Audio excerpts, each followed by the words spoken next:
Hi,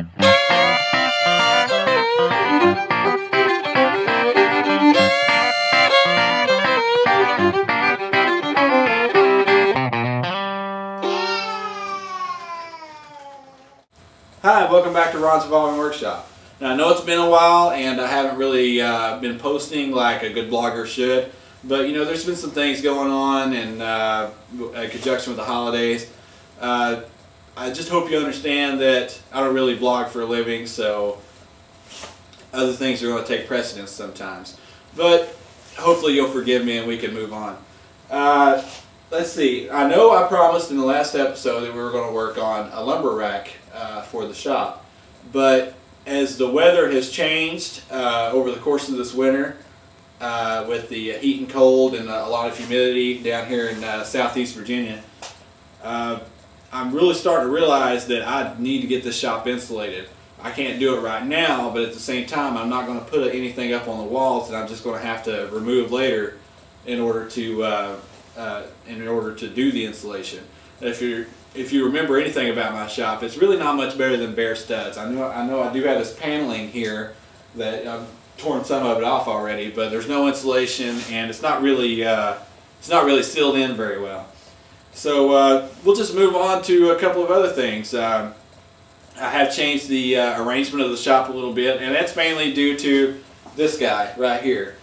Now this is my new 10-inch hybrid saw. And you know, if you look back at the other episodes, I originally had been using this Ryobi 10-inch contractor saw. Now the hybrid saw, it's a cabinet style body, but the part that holds the blade and the motor and all that, and the trunnion, all that stuff, is attached to the table instead of the body, just like a contractor saw is, and that's why it's a hybrid. Let's see, it's dual voltage. It can go 120 or 220, which is convenient for me because I don't really have 220 set up yet. And let me tell you, I love this saw. You know, if you look back, I hate this saw right here and love this saw. And I'll tell you why. It's because I walked into Woodcraft and I know I'm getting a table saw, but I wasn't going to get it from Woodcraft. I was probably going to order it off the internet, look at some reviews, and you know, find something pretty affordable for me. Well, I found this guy with a price tag that was in my budget, and I walked over to it and I just moved the fence, and that was it. And you know, other than that, there's a few other comparisons with the old contractor saw, and we'll just kind of work through the paces of those and show you just what's so great about it. Now here's the first thing I noticed when I plugged the saw up and got everything straightened out and turned it on, is the volume. My biggest complaint about my power tools as opposed to my hand tools, of course, is the noise. And you know, I watch you know, some of our favorite woodworking shows, you know, New Yankee Workshop and so on, and I think, man, why is that so quiet? Is it because they turned the sound down? But you know, that's really not the case when I turn this on. And I'm not going to fix the volume on this next part at all.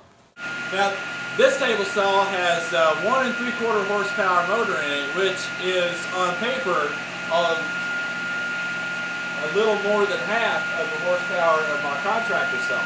The difference is that this is an induction motor. The blade doesn't slow down under normal cutting use. On the contractor saw, you'll have maybe, I think mine is 3 horsepower, which sounds like a great bit of horsepower. But as soon as you start cutting something, you see that blade slow down. And you know, this is the working volume of this table saw. And of course, you know, it gets a little louder when I make a cut, but you know, I feel way better about using this saw, and I can still hear the radio, which is pretty big when you're in the shop by yourself. While we're testing the sound on the Ryobi contractor saw, I'm going to go ahead and share with you my bank account numbers, credit card numbers, let's see, oh, social security number. Now I'm going to cover my mouth, so no lip reading.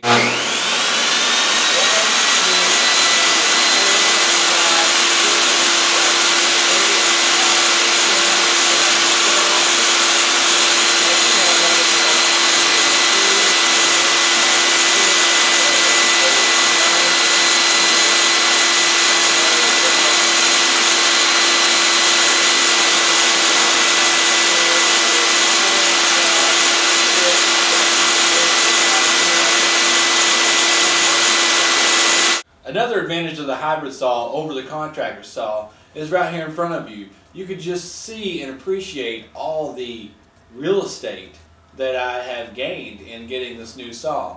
And there's a few primary points in that.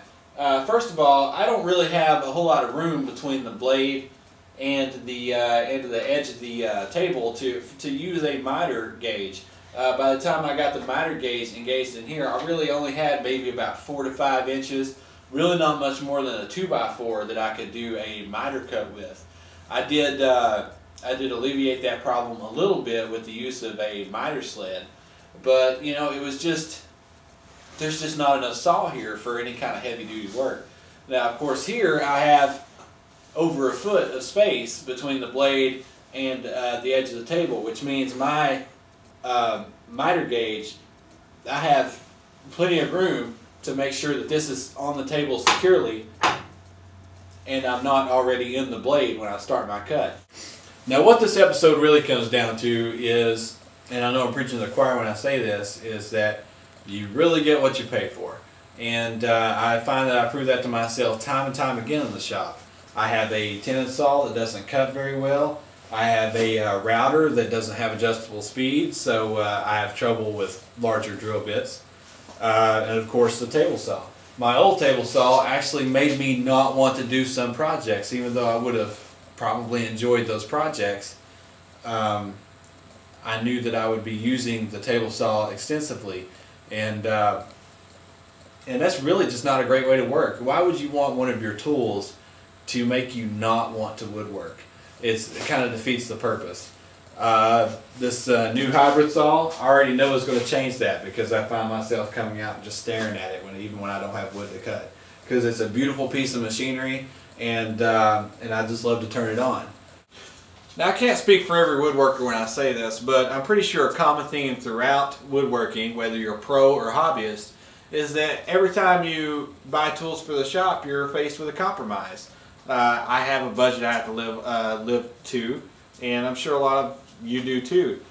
On one end of the spectrum, you're going to sacrifice the quantity of your tools in order to perform more functions, or you're going to sacrifice the quantity of those functions that you can perform in order to have better quality tools. And I started out on this end of the function, or this end of the spectrum, in which I bought all these cheap tools and maybe got into woodworking for $500 or $600, and the problem with that is that I could perform all these functions, but A, didn't have the experience to perform all those functions, at least safely, and B, I wasn't working with good quality tools that would perform those functions well.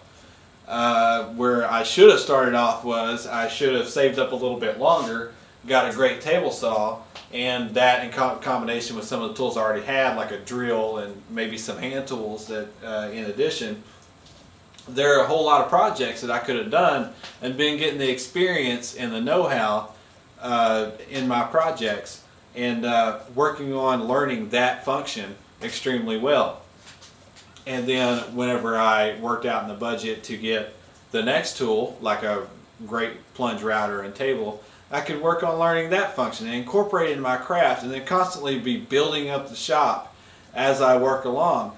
And I would be learning each function one at a time and getting good quality results in my projects. And if I started that off all along, I'd probably be a lot further along than I am now. But, you know, take that as you will. That's just my 2 cents. Now the only thing I have to figure out is whether I should give this table saw to someone, or if I should do an office space open field beatdown on it with a metal baseball bat. But I'll probably just give it to somebody. If anybody's interested, you can email me at evolvingworkshop@gmail.com, and happy woodworking.